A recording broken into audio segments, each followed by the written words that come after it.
Once again, we've had our scouts searching the railroad and bus stations around the city for victims of misfortune who need a helping hand from our generous Bob and Ray organization.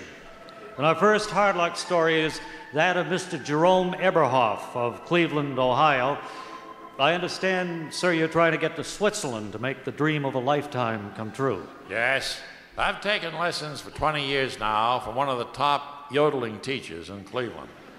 And I'm convinced I'm ready to make my public debut, but I can't do it till I get to Switzerland.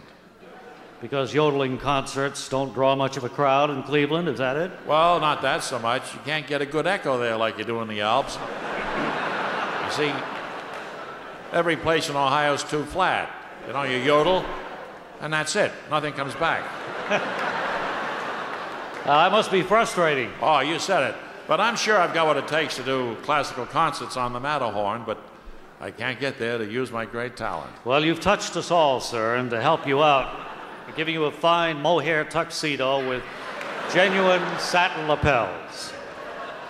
Well, that's nice, but I don't see how it gets me to Switzerland. Use it in good health, that's all, sir. And here is our second Hardluck storyteller, a lady, Mrs.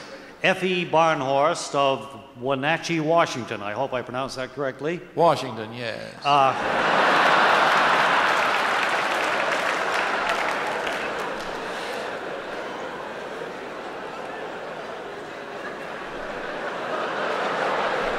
According to your card, ma'am, you're trying to get to England to take care of some vital personal business. Is that right? Well, it's personal in a way, but it involves a lot of other people, too. You see, I recently discovered that I'm the rightful Queen of England. So you want to go there and claim your throne, is that right? Yes. I've got nothing against the girl who's holding the job now, but I know my rights. Well, I don't know whether you have much chance. Well, you see, my Aunt Esther was married to a Cuthbertson, and his cousins were all in-laws of Queen Victoria on Prince Albert's side. So my late father really should have taken over when the Duke of Windsor abdicated. Well, you've painted a clear and a convincing picture, I'd say. And to ease your heartbreak and being unable to claim what's rightfully yours, Bob and Ray organization wants you to have this high-quality blower for your coal furnace. It's from Mr. Paul of Pittsburgh. Well, I don't have a coal furnace at home.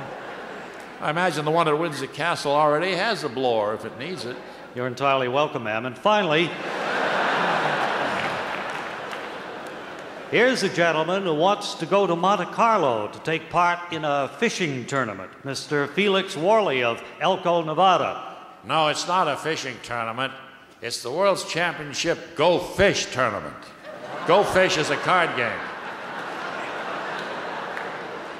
Yeah, I've heard it. It's usually played by children, isn't it? Oh, I guess a kid might be able to learn the fundamentals if he was real bright.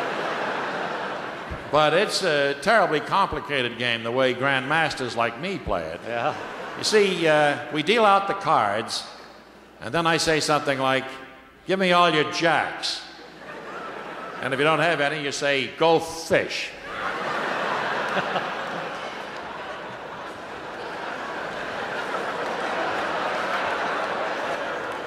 I think that's pretty much the way I've seen it played by 7 or 8-year-olds, yeah.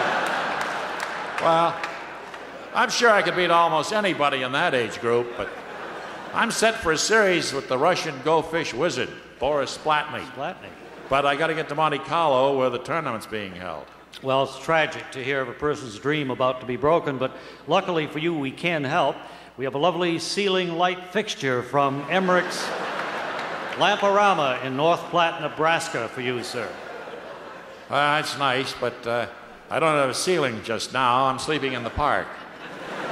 Our best to you, sir. And for now, that's all the time we have for Hardluck Stories.